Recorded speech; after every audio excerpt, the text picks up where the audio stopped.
Jadi itu duriannya siapa? Iblis dari jenis jin. Bisa ulangi jamaah. Iblis itu punya anak cucu. Dari mana konteks dalil? Wa dzurriyyatahu awliya. Begitu. Dalam ayat itu tidak mana. Siapa lagi jamaah? Ada namanya Jazzabil. Ada setan iblis namanya Dasim. Dasim ini cucu iblis yang kerjaannya ngeganggu rumah tangga.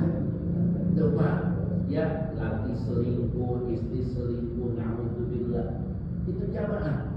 Ikhwan, itu namanya Dasim. Makanya kalau bisa nama Dasimnya besok diganti lah. Karena itu lempengan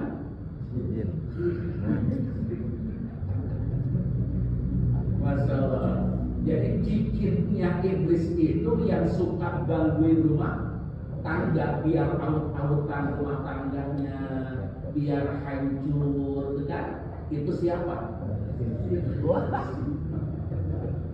Namanya itu bukan kata kami, pasti ini malah ngaji kita. Jamaah. Kemudian ada namanya rahimahullah Saud ya. Namanya Saud rahimahullah. Jamaah sekalian, biasanya dia itu suka mengganggu, Pak, maaf. Dia mendorong orang berbuat syahwat. Banyak jamaah. Maka hasil dari talim ini kita mendapatkan pembelajaran dan pelajaran. Ternyata maaf, kalau jin itu maaf, iblis itu khusus adalah dari bangsa jin. Tidak ada iblis diambil dari bangsa manusia. Jadi kalau dari manusia itu setan. Nah termasuk kita. Jangan kita sudah tidak sholat, rumah tangga, waduh macam-macam kan. Itu setan. Tapi bukan iblis mungkin ya. Jadi kalau iblis itu karena minal jinni, khusus dari bangsa jin. Ternyata iblis punya anak cucu, keturunan, dunia. Itu salah satu di antaranya. Nah itu kan Allah jadi kembali. Nah jamaah sekalian, kepada siapa setan-setan ini turun? Allah menyatakan tanazzalu ala kulli afakin azimi. Setan-setan itu turun karena jalurnya itu kembali dalam margi domennya kepada setan. Setan-setan itu turun kepada para pendusta dan pendosa. Apakin pendusta, asimin pendosa. Asim, jadi tukang dosa namanya asim. Bayang. Namanya asim kalau diganti apa? Asim itu pendosa. Jangan, kan banyak di kita namanya asim, Pak. Nah, kalau bisa asimnya diganti. Karena itu lempengan bahaya itu nama tuh. Ya, Masya Allah, dulu di kita ada orang yang suka ngaji, punya anak, dinyamakan pertama anaknya Jahannam, yang kedua Jahim. Waduh, yang perempuan Utoma. Ketika ditanya, Bu, nama ibu cakep semua. Oh, saya ambil dari Al-Quran. Dari Al-Quran, nggak tahu lempengan rah. Jamaah, makanya hidup itu harus ngaji, Pak. Jangan sampai bodoh atau kebangetan banget, Pak. Masa iya anak dikasih namanya Jahim, yang kedua Jahan, abong-abong diambil dari apa? Itu kan lempengan raket, Pak. Sama kayak tadi asim, Pak. Asim pakai sa, Pak. Jangan salah nulis kalau nama asim jangan pakai sa, karena itu lempengan pendos. Masya Allah, bahaya, Pak. Hati-hati. Dulu almarhum abah saya, Pak, kalau ada yang hamil datangnya ke rumah saya, Pak. Ada 6, ada 4. Lagi kalau anak saya perempuan namanya siapa? Dulu, Pak, kalau laki siapa? Sekarang saya di Tegadana sudah 26 tahun kagak ada satu yang rupanya sudah lebih pintar mereka, Pak, memberikan nama anak. Padahal hati-hati, al-ismu buat doa. nama itu adalah doa. Kalau nama anak kita tidak baik, berarti kita mendoakan tidak pengkhianat orang tua. Coba, kalau anak kita cakep, namanya bagus, berarti kita mendoakan cakep bagus. Makanya hati-hati, jangan cuma ikut ngetren saja. Jangan apalagi ikut nama artis, nama aktor yang belum tentu. Nah kayak itu. Ya, nah ini artinya kalau bisa saudara maaf, yang adik ini ada namanya asin, tolong pakai sa, jangan pakai sin, jangan pakai tulisannya, karena kalau asin itu pendos. Nah hadirin, mujtahid pun, takil, ada orang mujtahid tahu ya kira? Nah, mudah-mudahan lah Pak. Kata jamaah, mohon maaf. Jadi kata Ibnu Hajar itu, misalkan saya punya kambing satu, Bang, saya niatan ini kambing untuk kurban sekaligus akek. Kata Ibnu Hajar tidak hasil kecuali cuma satu, gak bisa. Tapi apa jamaah rahimakumullah, ikhwan yang hamba Allah? Bagaimana pandangan ikhwan? Ya, wa yasulu inda Romli. Tapi pendapat Syekh Muhammad Romli dua-duanya hasil. Ini maaf Pak, saya ulangi. Ini takut besok mungkin kita belum berakekoh dan tahun ini kita nawaitu kurban.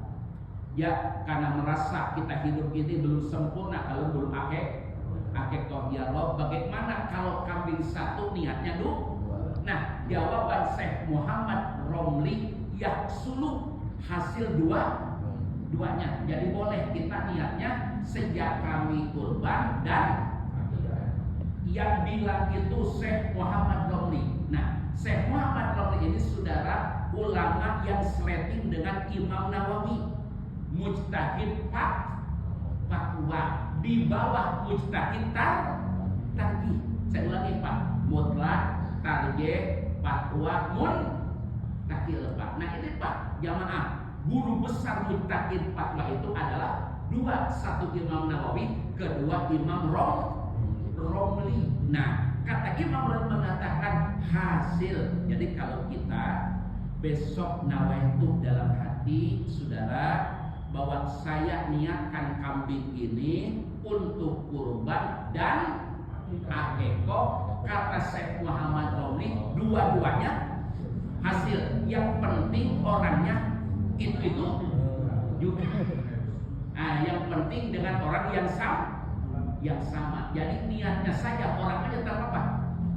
Satu. Begitu Pak. Kalau himakumullah. Nah ini barangkali saya sampaikan seperti ini penting, karena mungkin tadi pertimbangan dulu kita belum diakekohkan, maka saudara, kata Syekh Muhammad Ar-Romli mujtahid fatwa mengatakan boleh, silahkan, yang penting satu untuk kambing itu hanya satu, niatnya boleh gitu Pak. Tapi ini jamaah disanggah oleh Ibnu. Nah kata Ibnu Hajar begini Pak, jamaah terakhir di dalam Fathul Bari saya tulis, wa inda Ibnu Razak wa Muhammad al-Qatadah malam yahu anhu, siapa yang tidak akekoh aja'athu duhudiyatuhu, maka sudah mencukupi gini jamaah, kita belum diakekohkan, tidak usah pikir-pikir akekoh, maka dengan sendirinya dengan kurban akekoh telah masuk. Begitu Pak. Nih saya pikir kira-kira nih dua-duanya cakep Pak. Begitu Pak. Jadi kata Ibnu Hajar sudah aja, gak usah niat akekoh, sudah mencukupi dengan kurban akekoh pun ikut. Begitu Pak. Nih jamaah, ini keterangan jamaah kita Fathul Bari, nanti kita buka di rumah, kitabnya ada. Jamaah rahimakumullah ya, ini saya sampaikan jamaah sekalian untuk manfaat kita. Insya Allah. Kira-kira sampai di sini kurang jelas atau belum Pak? Nah itu tidak boleh. Kenapa rahimakumullah alasannya jamaah? Li'annahu ibadatul ta'arufun, karena itu ibadah besar. Jadi kalau ada orang yang masih hidup tidak boleh mengorbankan orang tanpa izin, apalagi menyembelih orang. Gak boleh Pak. Ini dia keterangannya ini. Baik kita ikhwan rahimakumullah ya. Nanti sampai selesai ini. Hamba Allah jamaah sekalian ila bi'intihi itu ya. Ikhwan illa idza doa anak dibatihi. kecuali dia berkorban untuk keluarganya. Gini, kita ini punya anak 4, tahu-tahunya sudah dikurbanin, kita tidak ngomong ke mana? Ke anak, itu boleh Pak. Kalau untuk geluh, jadi yang nggak boleh cek orang Sunda mah nyanyahoanan, kudu gede. Abdullah, mohon izin ya tahun ini apa korbanin, boleh. Yang nggak boleh deh, itu ya, boleh cepat, harus minta izin tuh. Jadi bapak-bapak urutan cek orang Sunda mah ulah nyanyaho, bebeja heula. Assalamualaikum bang, boleh nggak kalau ada kurban? Boleh. Syukur banget itu yang gua cari, yang kau tahu apa yang ku mau. Begitu ya, ikhlasnya kan begitu ya. Nah, kita dapat split Pak. Kau tahu apa yang ku, nah itu jamaah, itu Pak. Nah, kecuali adalah geluh, maaf, kita korban, istri kita tidak tahu, anak kita tidak tahu, tahu-tahunya sudah selesai. Ya Allah, abang, saya tadi dikorbanin, terima kasih ya bang. Itu jadi Pak. Tapi kalau geluh, nah, rahimahumullah jamaah sekalian yang ikhwan. Termasuk rahimahumullah jamaah di sini tidak berpanjang mana. Ikhwan rahimahumullah. Wal imam min al-bait al-muslim wa amma bihi walau maitan fa itu wasalatu bil wajhi salihah. Nah, termasuk kepada mayit. Boleh dia dikurbanin di sini Pak. Tapi bentuknya nih wa suratuhu bil mait ayusabihah.